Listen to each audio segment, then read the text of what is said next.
I don't think people realize we changed Texas state law to allow our market entry into Austin. And how did we do that? I flew down there 3 separate times and met personally face to face with all 12 members of the Transportation Committee of the State Senate. And I made sure any questions they had about the regulatory rule that we're proposing to change, they asked me personally. Yeah. And let's have a conversation. Yeah. And I think other founders need to understand too is you're not trying to get everybody to love your business. You're trying to get them to neutral. Not everybody's going to love your business, what you're doing. Maybe they have concerns. You need to get them to a point where I'm not going to block this. Okay. And the only way to get folks there is you have to meet them face to face. You have to do the hard work. Hiring the lobbyist is step 1 of 20 steps. Yeah. And there's no shortcuts there. Hey, climbers, welcome back to another episode of Climb by VSC. I am thrilled to have on a friend and former investment from my last fund, Frank Reig, who's the CEO of Revel. If you're in New York, believe me, you've seen Revel, you've seen their blue Teslas, you've seen the mopeds. If you're not, Revel started as a urban mobility company that has now become a much, much bigger thing. So we're going to chat about that today. Frank, I just want to start by saying thank you, man, for joining me on Climb in person. Yeah, Jay, it's really nice to be here. So Yeah. appreciate it. Absolutely. So let's start with that journey a little bit, because I hinted in my intro, the origins of Revel. When you and I met in 2018, I don't think either of us was thinking about this as a climate impact company. So talk to me about the early days, why the mopeds, why micromobility, and then we'll dive into what it's become today. Yeah, Jay, I think you hit on it well. I mean, we first met in 2018 when you were at Launch Capital, and you guys ended up making an investment during our seed round. Yeah. So you've obviously seen the changes in Revel over the last 5-6 years. But back to your question, this company started out as shared electric mopeds. That was the vision in early 2018. And the reason why my co-founder and I wanted to do that was pretty simple. Mopeds are in every international city across this globe. Yeah. But they're not really in the US. And we just thought that vehicle type would be perfect for a city like New York. Just to be able to get from point A to point B conveniently, cheaply. And in 2018, we ended up launching a small pilot with 60, 70 mopeds and grew the business from there. But that was the founding, that was by the business. time we met, actually, because I think you had like 3 months around that time, like that first 90 days of data is what you sent me over. And I said, okay, let me come over and spend some time with you guys. So very, very early days. Yeah. Yeah, it was, it accelerated very quickly. I remember having the idea in around January 2018.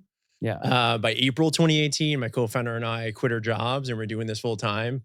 Ended up raising $1 million from 57 different people during Angel Round. Yeah. And then launched Mopeds in the Streets in New York in July. Yeah. So basically, idea to hardware in the streets was 6 months. Yeah. Which is crazy for a call it hardware company, right? You had to go and source these mopeds and actually get them street ready. So talk to me about those early days. I mean, why New York? Like that was the thing that first got me, is like, hey, if you're going to test something out on the streets in the US, there are, less pedestrian, less regulation heavy cities than New York. So why here?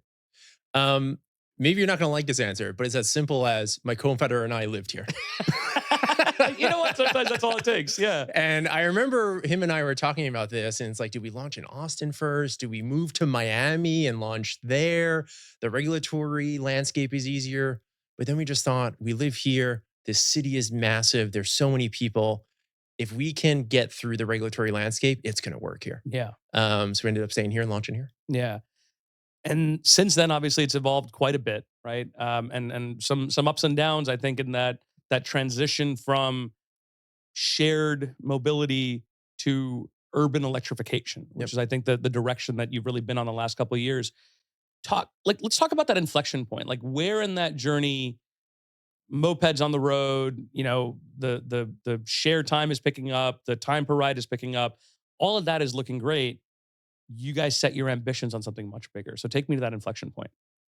I think the inflection point started in probably early 2019, to be honest with you. Yeah. We started to go out for a Series A that spring, and then sort of locked into Series A that summer, early fall. Yeah. But during that entire process, the one piece of feedback I kept hearing consistently was, love the team, love the execution that you guys are showing. Is the TAM big enough? Yeah. Is the market big enough for two-wheeled mobility in cities here in the US? Which is crazy, by the way, not to cut you off there, but like, we had seen companies like Scoot and Move and Bird and Lime raise massive, massive, massive rounds. billion-dollar, $2 billion valuations. Some of them went public, much to their detriment. And yet investors are still asking you if micromobility is a big enough market. So like what was that? Yeah. I think mopeds is a little different though, Okay. because when you're selling that vision of the market for two-wheeled mobility, um, it's almost like you're taking market share from walking, right? Mm, You can sell that. When it comes to mopeds with a license plate, you need a driver's license. I think that market opportunity starts to shrink a bit. mm, And I took that feedback seriously, and I started to think, you know, what's a really big vision? Electrifying all four-wheel vehicles in big dense cities here in the US. yeah. No one's going to argue about that market share, right? And what that vision is going to look like Yep. 10 years from now. Yep. So that was the initial sort of grease that started to get our minds thinking about what is the problem here currently? Why is the EV transition in cities here in the US stuck in neutral? And how do we unstick that, Hmm. right? Which obviously I can talk about. Yeah, no, let's talk about that because what that led to is, in a city that has had its share of challenges with Uber and Lyft and the taxi TLCs, you took, I think, quite a contrarian bet to get into the rideshare business. So, yeah, why rideshare and why did the economics make Yeah. sense to go and do that? Yeah.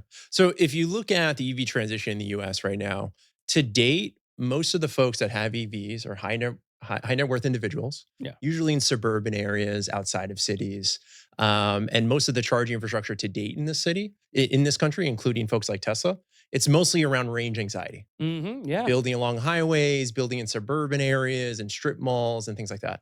When you actually look at cities, when you look at Washington, D.C., when you look at New York, when you look at Boston, when you look at Chicago, even San Francisco itself, people think there's a lot of infrastructure in the Bay Area. There's literally nothing. Really? It's abysmal. Yeah. Yeah. And then if you think about why is that the case, it's this classic chicken or egg problem. Fast charge infrastructure, you're going to put up the capital expenditures to put that into the ground in cities in the US. It's very expensive. Yeah. So if you're going to spend that money, you better have utilization for that infrastructure. But guess what? Not a lot of people have EVs in cities. Yeah. And who the hell wants an EV in a city like New York if there's not charging infrastructure everywhere? So here you are, you're stuck. You were 2020, everyone's talking about this EV transition over the next 10 years, and nothing's There's not happening. enough chargers. No, Yeah. nothing's happening. Yeah. And we're stuck. So I started to realize, okay, the way we can really accelerate this and move quicker than anybody else and be a first mover is to have an integrated strategy. Yeah. Is to bring utilization, captive utilization to my own infrastructure. So I'm bringing supply and demand at the same time. Yes. Right. Yeah. So we're going out there, specifically in New York right now. We are building a very dense network of fast charging infrastructure way before anybody else. Yep. We're going to have 400 charging stalls in the ground in the next 15 to 18 months. Yeah. Right. And then we're bringing captive utilization in the form of all electric rideshare. Started with 50 vehicles. Today we're sitting here, we have 550. Yeah. And we're only accelerating that growth. So let's sort of go back to that initial bet, right? You've done some really contrarian things, I would say, and contrarian gets thrown around in VC world, but I'll highlight some of them. Hiring your drivers instead of 1099ing them, right? Putting chargers in the ground with equity dollars initially, right? I know now you've kind of diversified your capital stack, but initially it was okay. We're gonna go test this out with equity dollars. Um, along the way, which of these contrarian bets do you think was the sort of hardest or kept you up at night the most and has paid off? And then we'll talk about the inverse of that. Which ones did you kind of do and learn from taking on? Yeah. So let's take the employer model first. From the day this company started 5-6 years ago in 2018, even with mopeds, every single person at this company, from battery swappers to customer support agents, they're a W-2 employee. Yeah. So that was just kind of an ethos we've had. I just think if you can't build a business and provide people Social Security and provide people unemployment insurance, maybe you should think about that. Yeah. Right. So that's just a philosophical grounding that we've had Sure, from the beginning. sure. And then if you take a look at the markets that we're in, a market like New York, there is no such thing as the part-time gig worker doing rideshare in a city like New York. Yeah. Talk to any Uber, Lyft, Revel taxi driver. They're driving 40 plus hours a week. Yeah. There is no part-time anything. 40 would be low for a lot of 40 Uber would be drivers. low. Yeah. Right. So we're in a market where full-time employment makes sense. You're going to drive 50, 60 hours a week for us. Yes. This is not a substitute teacher driving 7 hours on a Sunday for some pocket change. Which, to be clear, is the vision that I think the executives of Uber and Lyft pitched when they were growing, right? Mhm. You get out of class as a college student, pick up your car, do 3 hours of rides, you've paid for, beer money. Yeah, that's not reality in Yeah. Chicago, New York, the Bay Area. Yeah. These folks are driving 40, 50, 60 hours a week, the vast majority. Yeah. Yeah. Yeah. Coming back to the sort of contrarian bets, right? So W-2 to everybody, in a world where everybody was 1099ing. Seems like that's worked out. Folks want to come drive for Revel, right? Well, getting back to your point Yeah. about infrastructure and using equity Yeah, that's dollars. it. That was my next thing. Yeah. So let's just talk reality here, right? This podcast is about climate tech companies and how do these companies scale and get where they need to be. So let's simulate a conversation with an infrastructure fund, Yeah. right? You name them; they're all over the place. There's Yep. a lot of them. Yep. They all want to invest in the climate future. At least they Yes. say they do. Sure. And a lot of them are, let's say, core plus type funds. So someone like Revel sits down with them and guess their first question: where's the guaranteed revenue source Yeah, of for course. the infrastructure you're building? Yep. Right? Where's the 30-year power purchase agreement? Right? Because that's the world they live in. Yeah. We're not there yet, right? What I am building in New York is an EBITDA profitable rideshare business, and we're continuing to get closer to that. Yeah. And then once I have that, then I can go to those infrastructure funds and say, hey, here's a multi-$100 million rideshare business in New York that we have scaled. It is now profitable in its own right. Now let's raise infrastructure dollars at a cost of capital that makes sense because you're seeing this revenue stream from rideshare that is feeding that infrastructure build out. Mm-hmm. In the meantime, though, I have to go to funds that maybe play in emerging infrastructure. Yep. More venture capital like dollars. That's just a reality of the situation. Yeah. And we need to raise at the top co, continue to build the company in an integrated manner. But 2 to 3 years from now, absolutely split this company apart, raise infrastructure funding separately at a much lower cost of capital. Yeah. But that's not reality today in 2023. I have to build the business first. Yeah. So just to No, kind of totally. level set with folks about. Yeah, and I think look that's natural, right? I think the inflection point that I talk to founders at, which is that sort of seed to Series A journey, right? You guys are a little bit further, but as you know, I've been a seed investor, going back even to my last couple funds. There is that chasm you have to cross from we have found product market fit. We know the customers that are looking for it. We cannot manufacture enough of these or guarantee enough revenue for the manufacturing that we have to do. And therefore, we spend really expensive equity dollars and we dilute ourselves and we dilute our employees. And ultimately, the folks that profit are the Series C stage funds that come in and when the company exits for less than it was worth in the last round, they're the only ones that make money, right? That stack needs to change. And there's some great funds that we've talked to and co-invest with that are finding ways to do that, right? Match an equity fund with a credit fund. So we give you both sides of it. It's not there yet. And the reason I lament that it's not there yet is so much of climate investing or climate companies today is hardware. It needs to be. We are solving problems in the world of atoms. We cannot do it solely with bits. And yet the capital structure doesn't exist today. So I'm phrasing it as a question like, what have you seen that gives you some promise that it's changing? Or is it just that you have to cross that chasm through sheer force of will until the capital markets catch up to you? Yeah. We would not be here today without our largest equity investor, which is BlackRock, their climate infrastructure group. One of the things that they understood right off the bat was, here's the large equity check to lead your Series B. We understand the vision. Also, here's $50 million in senior debt, no financial covenants, a very reasonable interest rate, Yeah. no principal or interest payments for 5 years. Wow. We're in it for the long term. Let's build together. Yeah.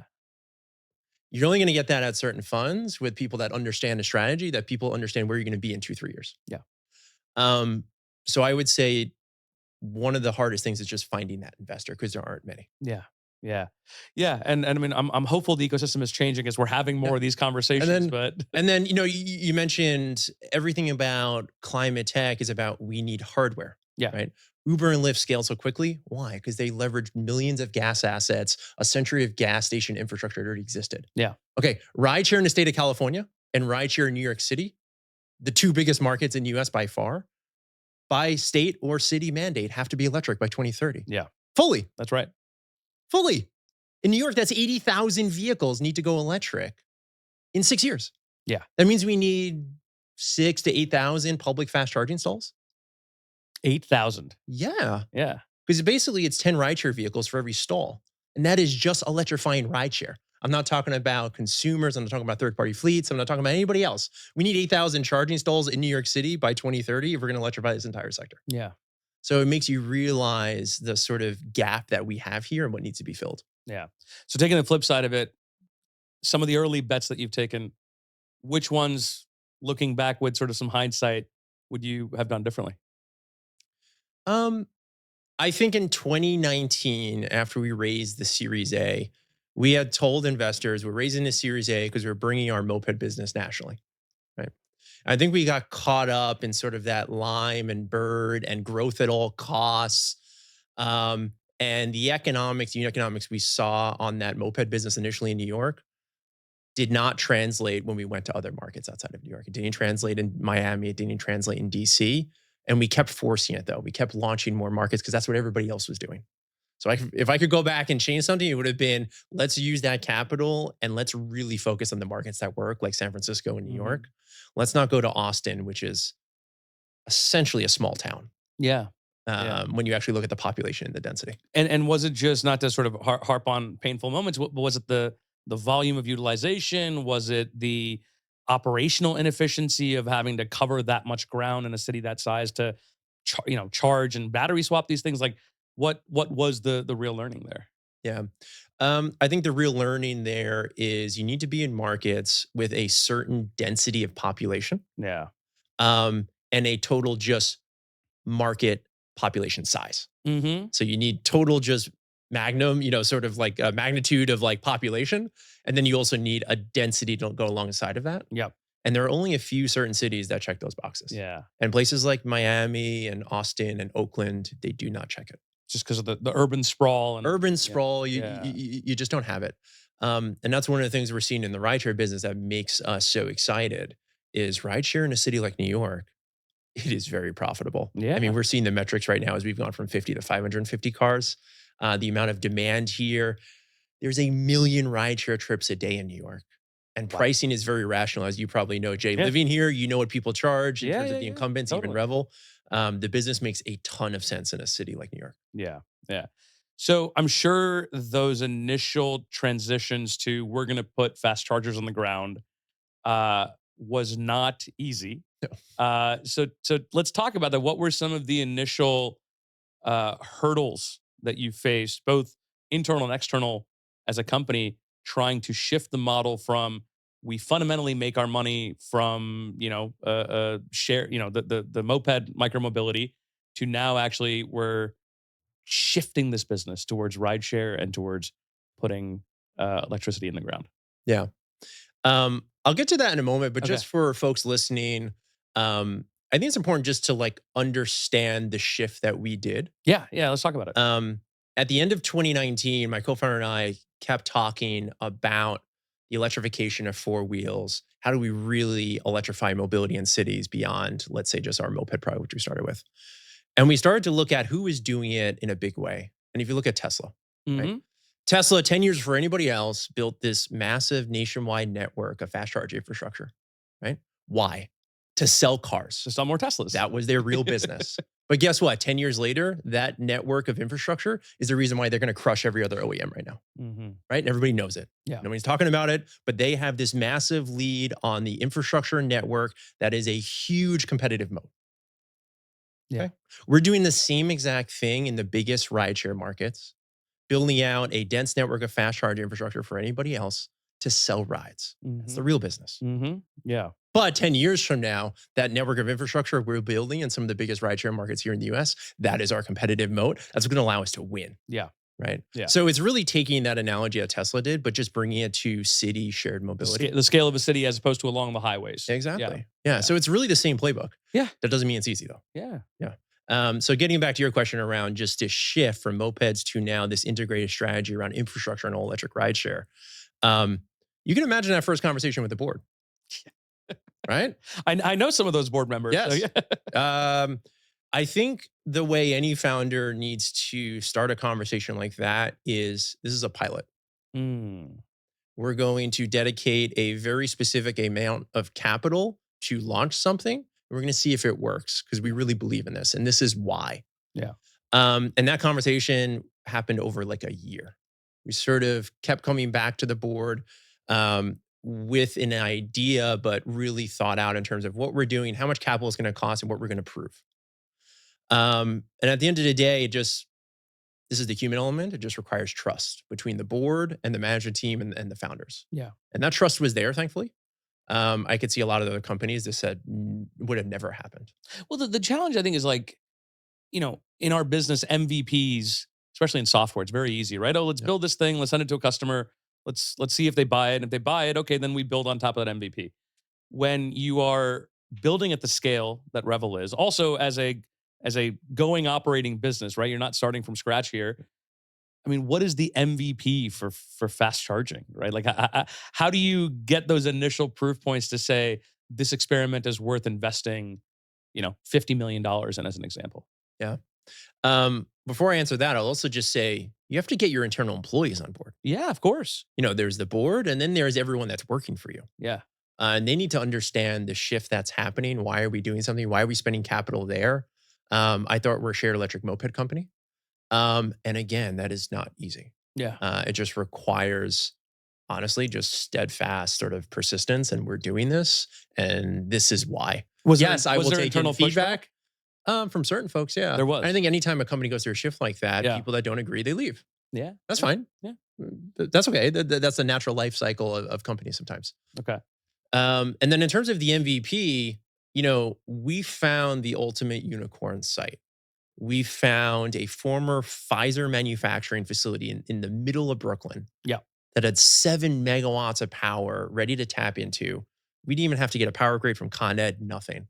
And we had a landlord that just loved the company, loved the vision. And we went from lease signing to a ribbon cutting with the secretary of the DOE 5 months later.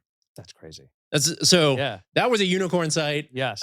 Most of the sites in our pipeline right now take a minimum 2 to 3 years to go from, just initial, site LOI negotiations to ribbon cutting. Yeah. That one was 5 months. Yeah.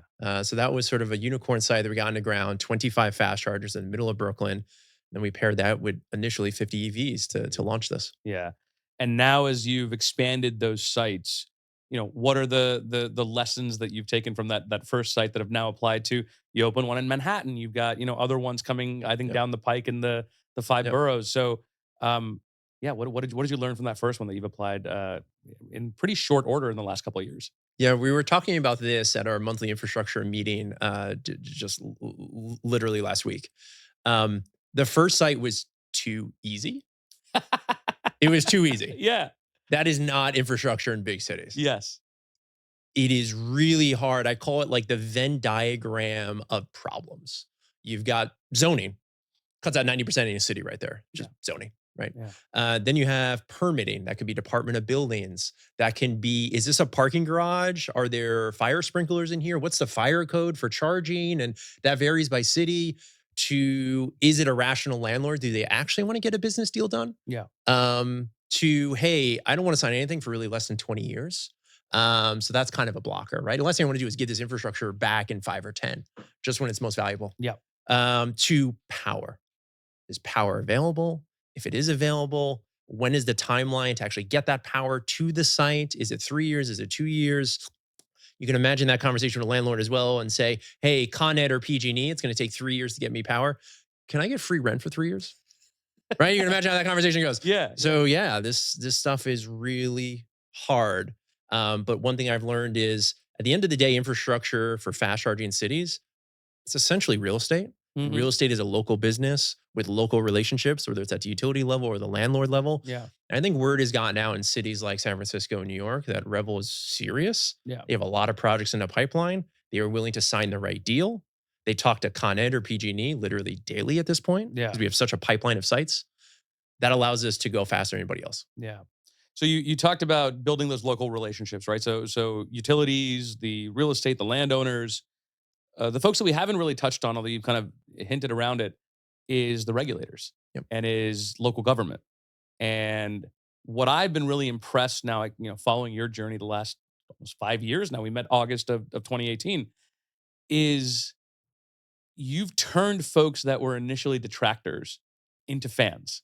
Mhm. And I think a lot of our founders that are listening would love to understand, what are the 2 or 3 things that you've learned about operating with local governments, with them, really hand in hand with them, that you feel like other folks are doing wrong and could do better? I think one thing we did off the bat as myself and my co-founder, we viewed working with government as something that is just as important as your unit economics. Yeah, This is not something you hire a lobbyist on and forget about. yeah, That's what a lot of startups do. So I'll give you a very tangible example. We launched mopeds in Austin, yeah. right, in 2020.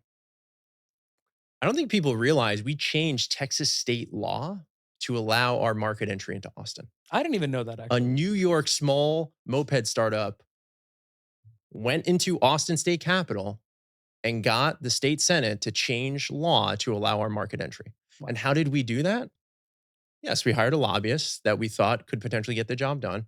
But then I flew down there 3 separate times Yeah. and met personally face to face with all 12 members of the Transportation Committee of the state Senate.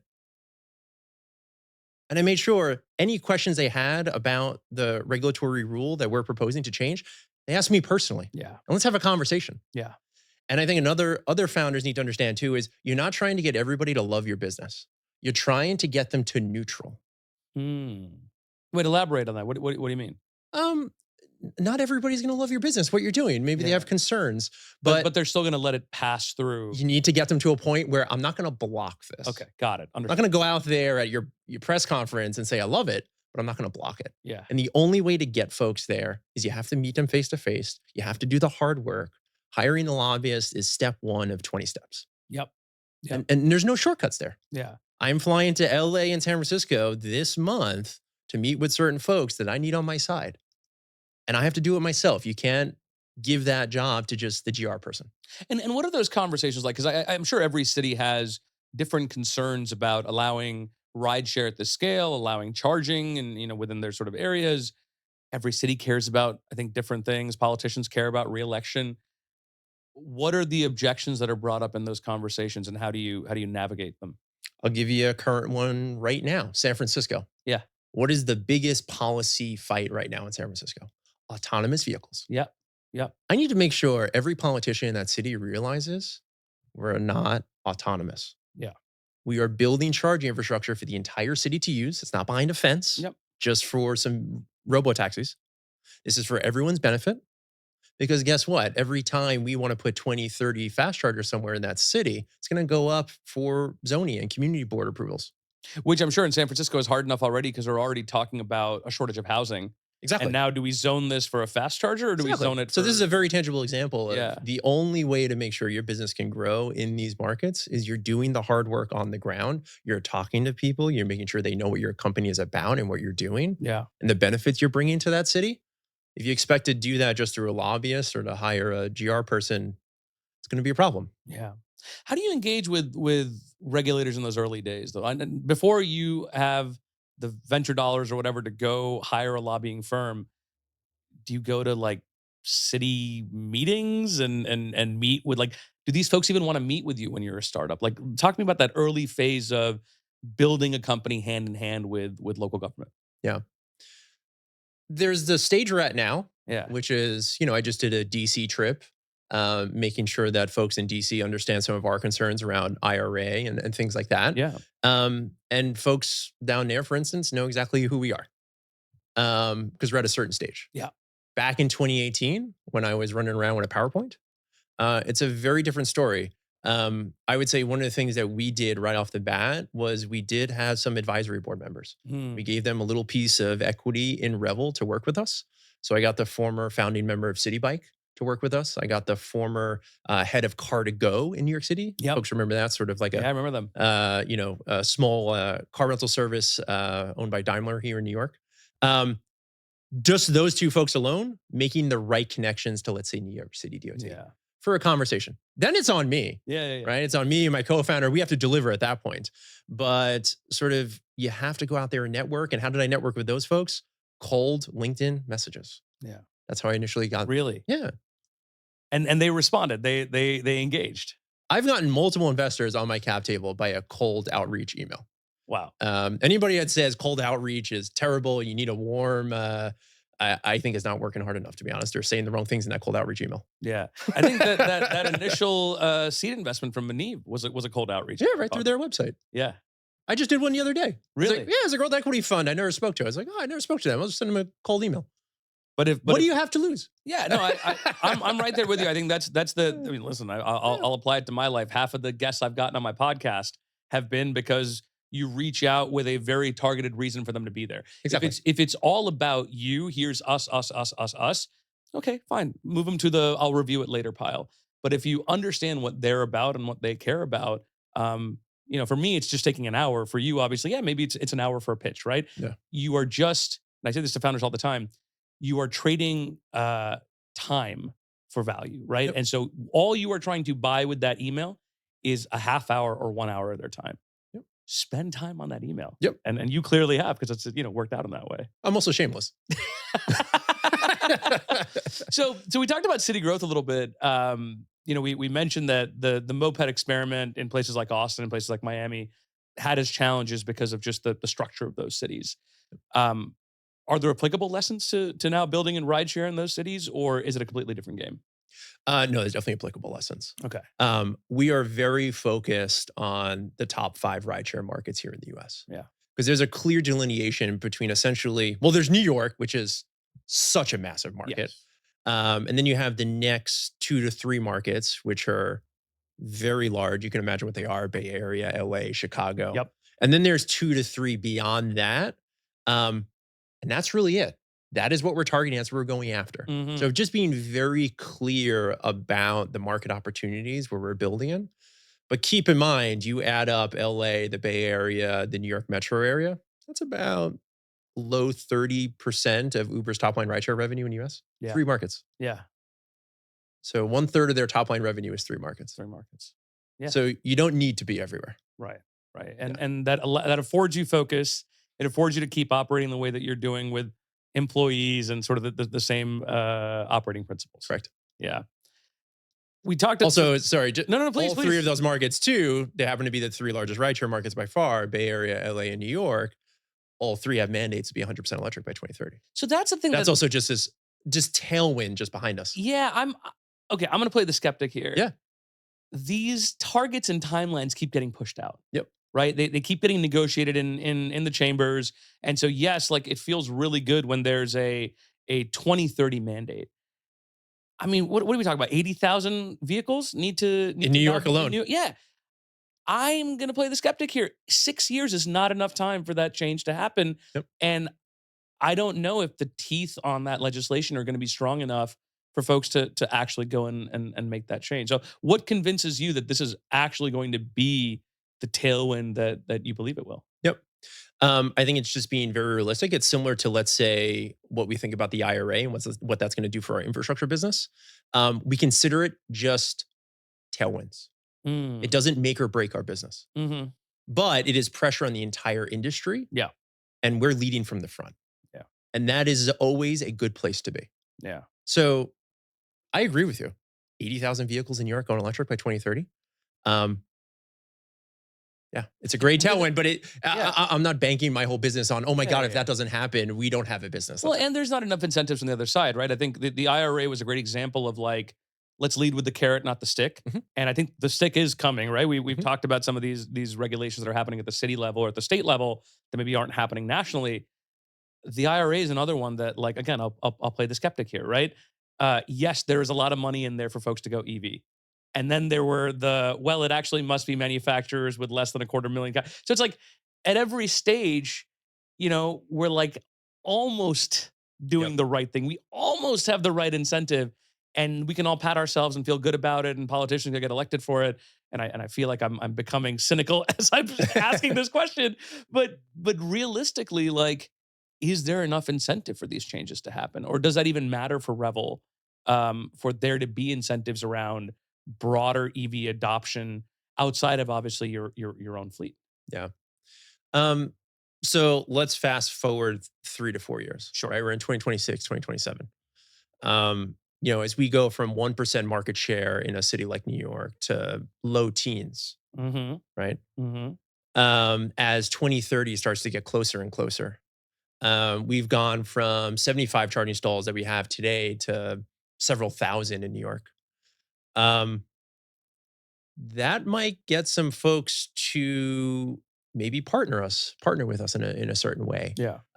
It just allows us, again, us leading from the front on what the future needs to be is going to put us in a really good position as long as we just continue to grow our business and focus on execution. Mhm.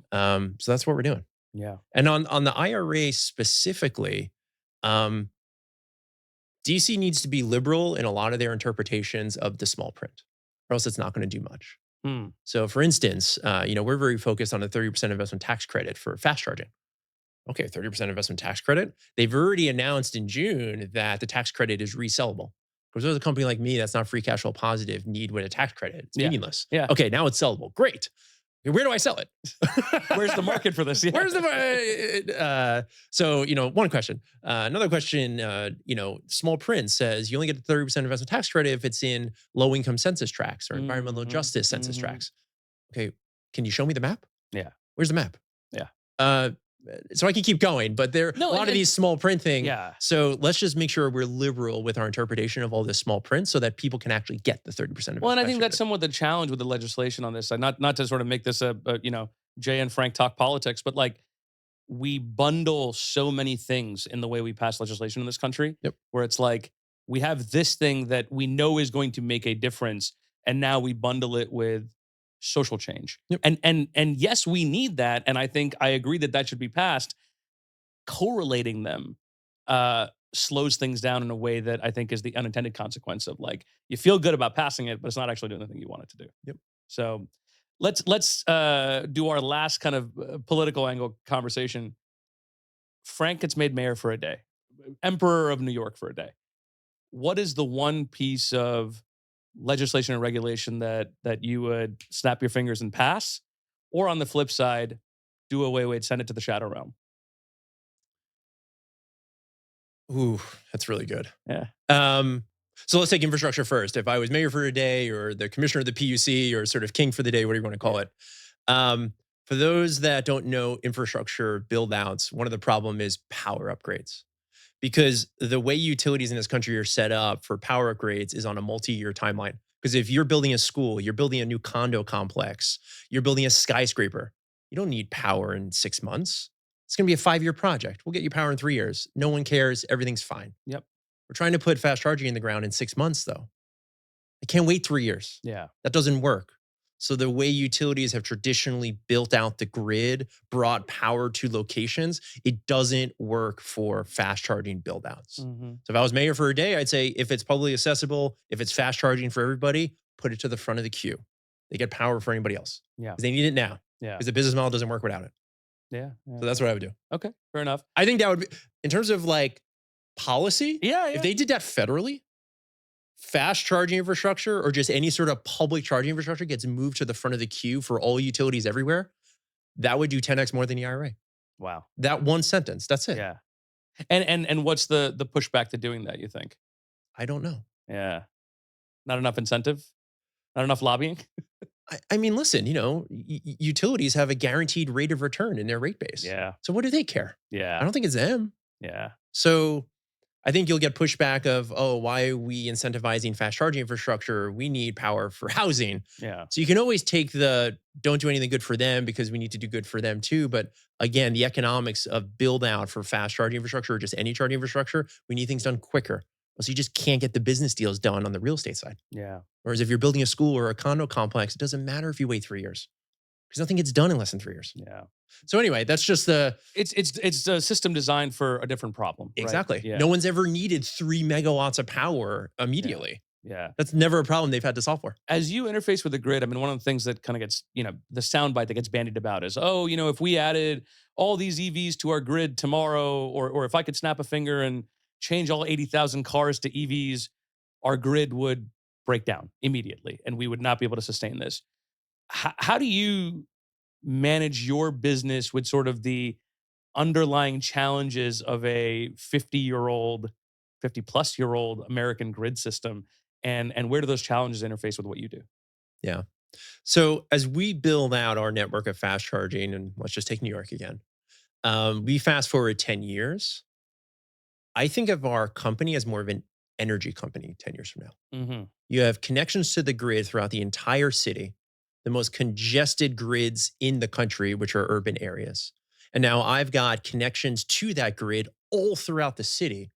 And guess what? I've got electrons on wheels going around that I can pump back into the grid Hmm. if the technology actually existed and if Hmm. the business was actually there. Yeah. So it gets me excited, but there's a lot that needs to happen before you can have bidirectional charging everywhere and think of electric vehicles as assets to the grid, not liabilities. Right. Because they're not just drawing from, but they go Let's return push to something. power back into the grid. I Yeah. mean, that is common sense. I mean, that's kind of really powerful when you think about it. Yeah. Because all it is a battery, right? As an EV, you can discharge and you can draw. And Yeah. so you should be And I able think to. people forget too how much power are in EVs, how Mm, much just straight up energy is in those batteries. yeah. I remember my team did a calc once where, there's about 2 million vehicles in New York. Um, all you need is 100,000 electric vehicles. And if they were fully charged, 100,000, so 1/20th of the vehicle supply, that's enough power to run New York City in a day. Wow. So it just gives you an idea of just like the magnitudes that we're talking about here. Yeah. There's a lot of energy in car batteries. Yeah. So in a world where everything is bi-directional, you have a network where, wait, is Revel just a massive distributed power plant? Yeah. Right? That's a very cool future. A lot needs to happen though. Yeah. Yeah. Of course. One step at a time. Yeah, totally. So I'll kind of get to kind of where we like to close. But before I do that, looking ahead, you've had a couple of really exciting years getting in this rideshare world.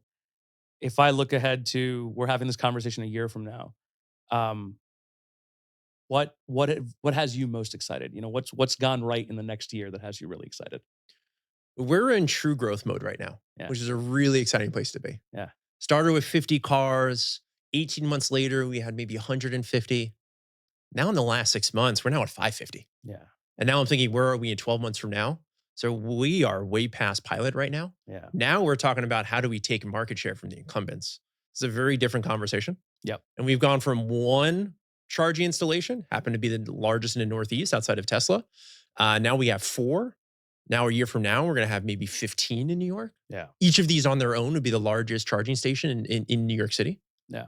So a year from now, we're on a really interesting pathway in terms of just, I talk about this flywheel to a lot of folks around building out the charging infrastructure, bringing utilization in the form of rideshare, which guess what allows us to build more charging infrastructure, which allows us to scale more rideshare.